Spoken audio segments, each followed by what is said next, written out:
Well, I want to thank everybody, very, very special people. And it is true, this is my first stop, officially. We're not talking about the balls, and we're not talking about even the speeches, although they did treat me nicely on that speech yesterday. I always call them the dishonest media, but they treated me nicely. But I want to say that there is nobody that feels stronger about the intelligence community and the CIA than Donald Trump. There is nobody.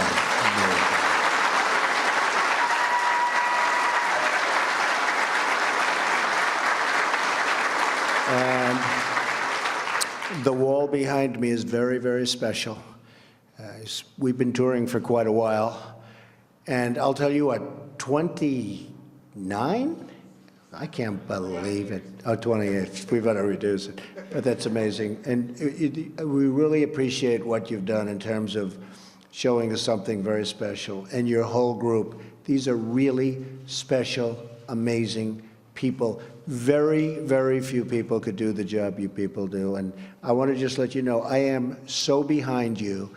And I know maybe sometimes you haven't gotten the backing that you've wanted. And you're going to get so much backing. Maybe you're going to say, please don't give us so much backing. Mr. President, please, we don't need that much backing. But you're going to have that, and I think everybody in this room knows it. You know, the military and the law enforcement, generally speaking, but all of it, but the military gave us tremendous percentages of votes. We were unbelievably successful in the election with getting the vote of the military, and probably almost everybody in this room voted for me, but I will not ask you to raise your hands if you did. But I would guarantee a big portion, because we're all on the same wavelength, folks. We're all on the same wavelength, right? Who knows? Took Brian about 30 seconds to figure that one out, right? Because we know we're on the same wavelength. But we're going to do great things.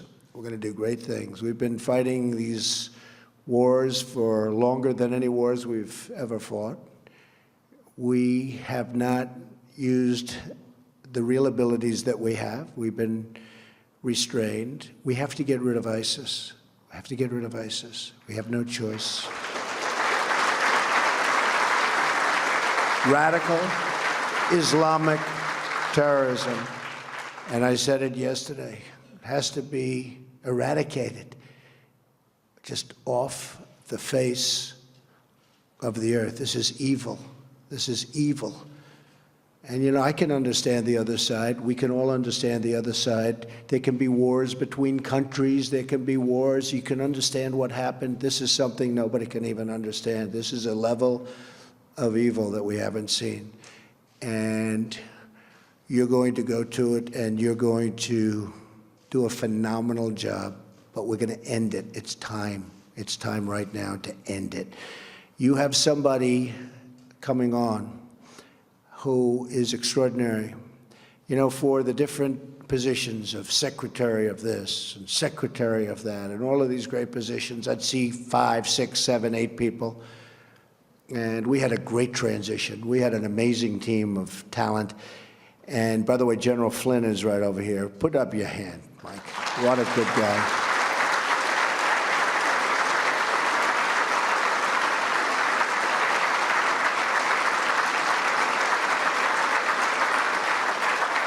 And Reince and my whole group. Reince, you know, right? They don't care about Reince. He's like this political guy that turned out to be a superstar, right? We don't have to talk about Reince. But we did. We had just such a tremendous, tremendous success. So when I'm interviewing all of these candidates that Reince and his whole group is putting in front, it went very, very quickly. And in this case, went so quickly because I would see 6 or 7 or 8 for Secretary of Agriculture, who we just named the other day, Sonny Perdue, former governor of Georgia, fantastic guy. But I'd see 6, 7, 8 people for a certain position. Everybody wanted it. But I met Mike Pompeo, and it was the only guy I met. I didn't want to meet anybody else. I said, cancel everybody else. cancel. Now, he was approved essentially, but they're doing little political games with me. You know, he was one of the three. Now, last night, as you know, General Mattis, fantastic guy, and General Kelly got approved.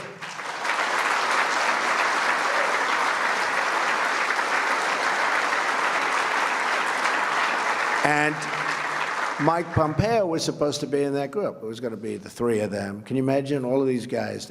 People respect, you know, they respect that military sense. All my political people, they're not doing so well. The political people aren't doing so well, but you.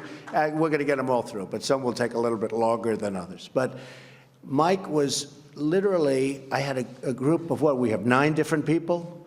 Now, I must say, I didn't mind canceling 8 appointments. That wasn't the worst thing in the world. But I met him, and I said, he is so good. #1 in his class at West Point. Now, I know a lot about West Point. And to be 1 year, I'm a person that very strongly believes in academics. In fact, every time I say I had an uncle who was a great professor at MIT for 35 years, who did a fantastic job in so many different ways academically. He was an academic genius. And then they say, there's Donald Trump, an intellectual. Trust me, I'm like a smart person. And I recognized immediately. So he was #1 at West Point. And he was also essentially #1 at Harvard Law School. And then he decided to go into the military. And he ran for Congress. And everything he's done has been a home run. People like him, but much more importantly to me, everybody respects him. And when I told Paul Ryan that I want to do this, I would say he may be the only person that was not totally thrilled, right, Mike? Because he said, I don't want to lose this guy. But you will be getting a total star. You're going to be getting a total gem. This is a gem. And I just...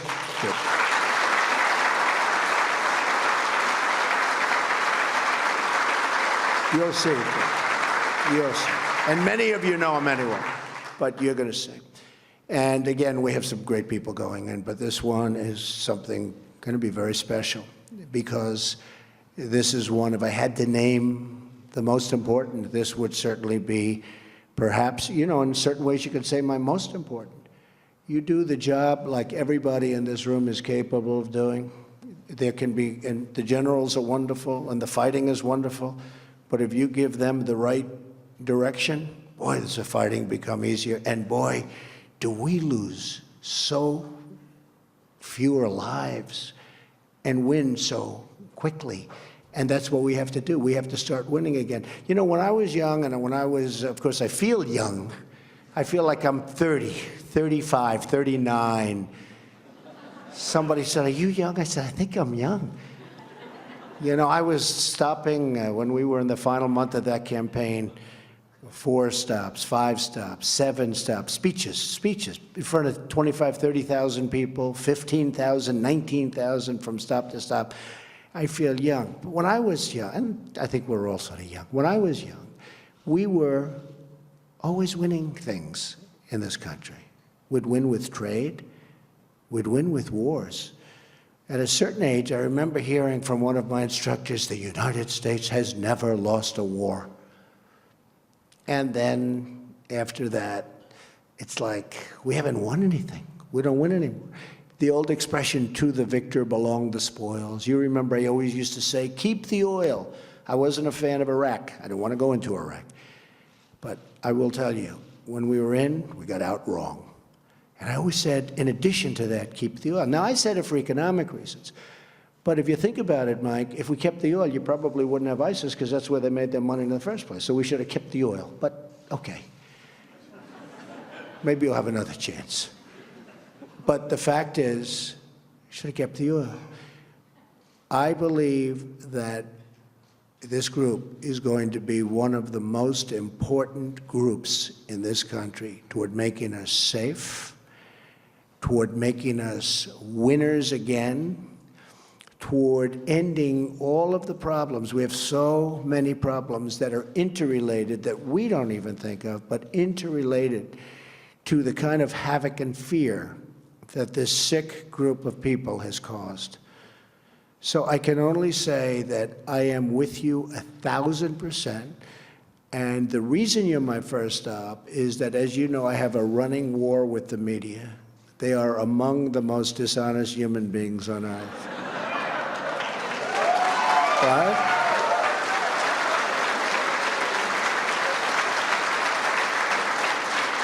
And they sort of made it sound like I had a feud with the intelligence community. And I just want to let you know, the reason you're number one stop, it is exactly the opposite, exactly. And they understand that too. And I was explaining about the numbers. We did a thing yesterday, the speech. Did everybody like the speech? You had to like it. Right? So I've been given good reviews. But we had a massive field of people. You saw that, packed. I get up this morning, I turn on one of the networks, and they show an empty field. I said, wait a minute. I made a speech. I looked out. The field it looked like 1.5 million people. They showed a field where there were practically nobody standing there. And they said, Donald Trump did not draw well. I said, it was almost raining. The rain should have scared him away, but God looked down and he said, we're not going to let it rain on your speech. In fact, when I first started, I said, oh no. First line, got hit by a couple of drops. And I said, oh, this is too bad, but we'll go right through it. But the truth is that it stopped immediately. It was amazing. And then it became really sunny. Then I walked off and it poured right after I left. It poured. But you know, we have something that's amazing because it looked like 1.5 million people, whatever it was. But it went all the way back to the Washington Monument. And I turn on the thing, and by mistake, I get this network. And it showed an empty field. And it said we drew 250,000 people. Now, that's not bad, but it's a lie. We had 250,000 people literally around, in the little bowl that we constructed. That was 250,000 people. The rest of the, 20-block area all the way back to the Washington Monument was packed. So we caught them, and we caught them in a beauty. And I think they're going to pay a big price. We had another one yesterday, which was interesting. In the Oval Office, there's a beautiful statue of Dr. Martin Luther King. And I also happen to like Churchill, Winston Churchill. I think most of us like Churchill. Doesn't come from our country, but had a lot to do with it, helped us, real ally. And as you know, Churchill's statue was taken out, the bust. And as you also probably have read, the Prime Minister is coming over to our country very shortly, and they wanted to know whether or not I'd like it back. I'd say absolutely, but in the meantime, we have a bust of Churchill. So a reporter for Time magazine, and I have been on their cover like 14 or 15 times. I think we have the all-time record in the history of Time magazine. Like if Tom Brady's on the cover, it's one time because he won the Super Bowl or something, right? I've been on for 15 times this year. I don't think that's a record, Mike, that can never be broken. Do you agree with that? What do you think? But I will say that they said, it was very interesting, that Donald Trump took down the bust, the statue of Dr. Martin Luther King, and it was right there. But there was a cameraman that was in front of it. So Zeke from Time magazine writes a story about I took down. I would never do that because I had great respect for Dr. Martin Luther King. But this is how dishonest the media is. Now, big story, the retraction was like where? What, was it a line, or do they even bother putting it in? So I only like to say that because I love honesty. I like honest reporting. I will tell you, final time, although I will say it when you let in your thousands of other people that have been trying to come in, because I am coming back, we may have to get you a larger room. We may have to get you a larger room. You know? And maybe it'll be built by somebody that knows how to build, and we won't have columns. Do you understand that? We get rid of the columns. But no, I just wanted to really say that I love you. I respect you. There's nobody I respect more. You're going to do a fantastic job, and we're going to start winning again, and you're going to be leading the charge. So thank you all very much. Thank you, beautiful. Thank you all very much. Have a good time. I'll be back. I'll be back. Thank you.